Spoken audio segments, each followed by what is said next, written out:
Good morning everyone. Tayo po ay mga pinagpala na, no? At ngayon, dahil pinagpala na po tayo, alamin natin na mas marami pang ang pwede nating malaman tungkol sa mga darating na mga pangyayari sa hinaharap.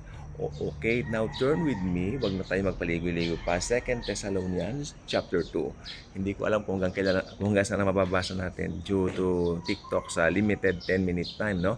Pero umpisahan na po natin. Umpisa ko na po sa chapter 1, ipaliwanag ko ng konti. And now, okay? And now, what about the coming again of our Lord Jesus Christ and our being gathered together to meet Him? Please don't be upset and excited, dear brothers, by the rumor that this day of the Lord has already begun. If you hear of people having visions and special messages from God about this or letters that are supposed to have come from me, don't believe them. O yan, maliwanag sabi ni Pablo, huwag paniwalaan yon. Sabi niya pa, don't be carried away and deceived regardless of what they say. Kahit ano pang sabihin nila na ganito nangyari ng ganito, ganyan. Huwag kayong maniniwala, no? Dahil may binabanggit po rito. Kasi ang pinag-uusapan po rito, nangyari na raw yung the day of the Lord. Yun nga po yung rapture. Kaya ang mga tao doon sa Thessalonica ay natakot. Kaya ang Apostol Pablo, si Paul, gumawa po siya ng letter at eto na nga po yun. Okay, ituloy natin ang basa. Sabi ni Pablo, "For that day will not come until two things happen first. There will be a time of great rebellion against God." Ipapaliwanag ko ano yung great rebellion na yan. "And then the man of rebellion will come, the son of hell." Dito sa salin ng The Living Bible, isa sa mapagkakatiwalaang salin ng Living Bible, no? Binanggit po ang Antichrist, the man of rebellion.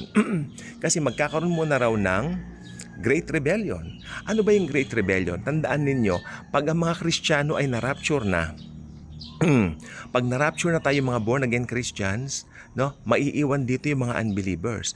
Kaya, ibig bang sabihin wala ng Holy Spirit doon? Of course, bilang Diyos, nandito pa rin ang Holy Spirit, pero hindi na po katulad nung activity niya sa mga believers. Ibig sabihin wala na yung mga believers, no? Wala nang pwedeng magturo o maglantad sa Antikristo.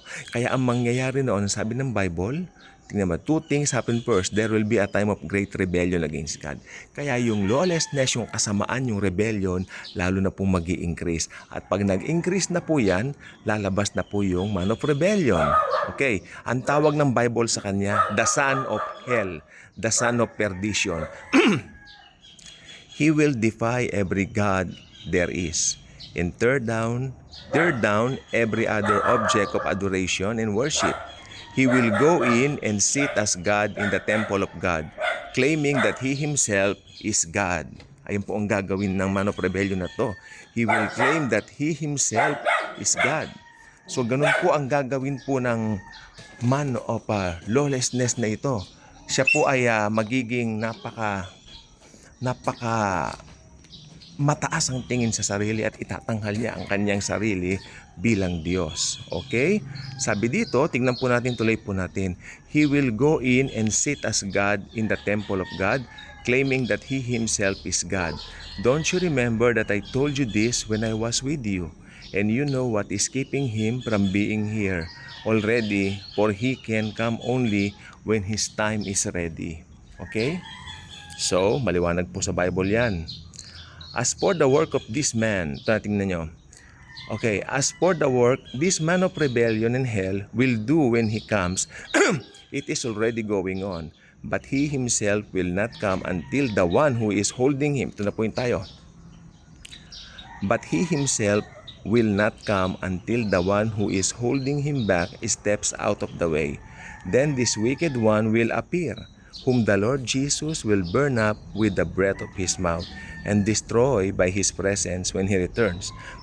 This man of sin will come as Satan's tool, full of satanic power, and will trick everyone with strange demonstrations and will do great miracles.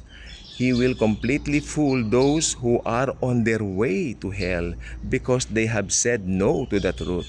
They have refused to believe and love it and let it save them. Oo nga naman, tinanggihan nila to. So God will allow them to believe lies with all their hearts, and all of them will be justly judged for believing falsehood, refusing the truth, and enjoying their sins. But we must forever give thanks to God for you, our brothers, loved by the Lord, because God chose us from the very first to give you salvation, cleansing you by the work of the Holy Spirit and by your trusting in the truth. Through us, He told you the good news.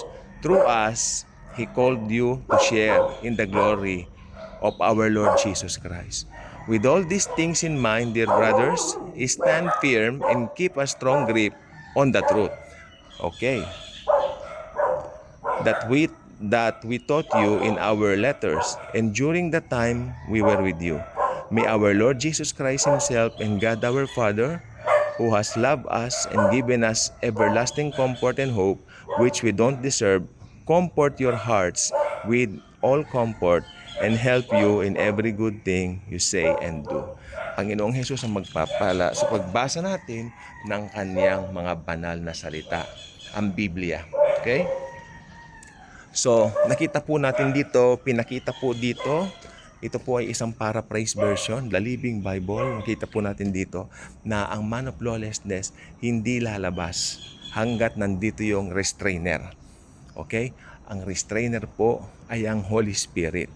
Yan po ang pinaka-safest way para hindi tayo tinutuligsa, no? Ang Holy Spirit, siya po ang nakapaloob sa bawat believer na siyang irarapture ng Panginoon.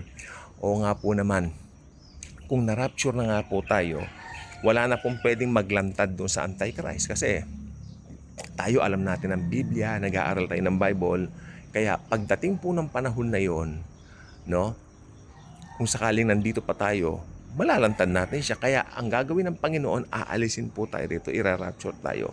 Kaya nga po sabi niya, yung rebellion magi-increase dahil wala na rito ang mga believers. No, wala na yung active force ng Holy Spirit. Ang Holy Spirit po hindi po siya force. Ang Holy Spirit po ay siya po ay Diyos. He is God, okay? The third person of the Trinity.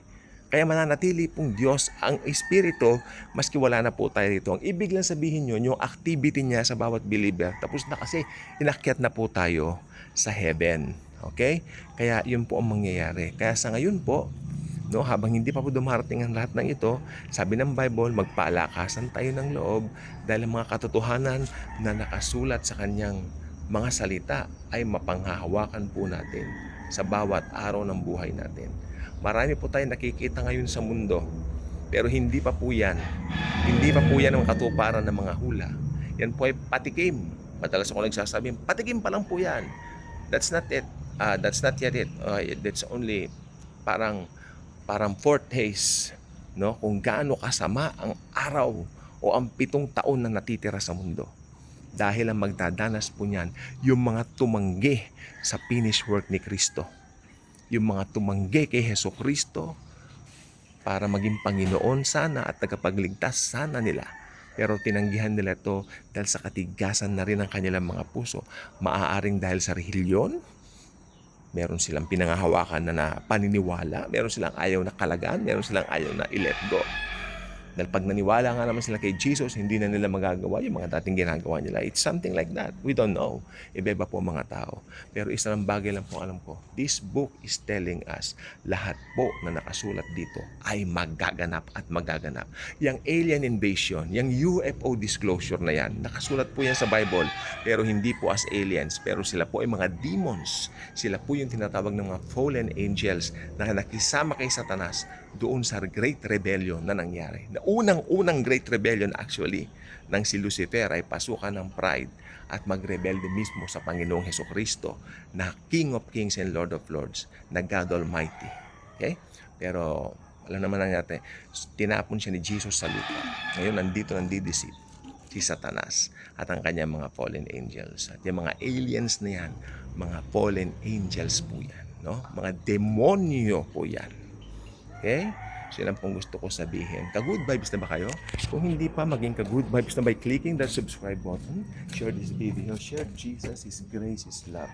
Napaka-importante po na yung biyaya ni Jesus na ibabahagi natin sa iba para makinabang din sila nung kapakinabangan na tinatamasa na natin ngayon.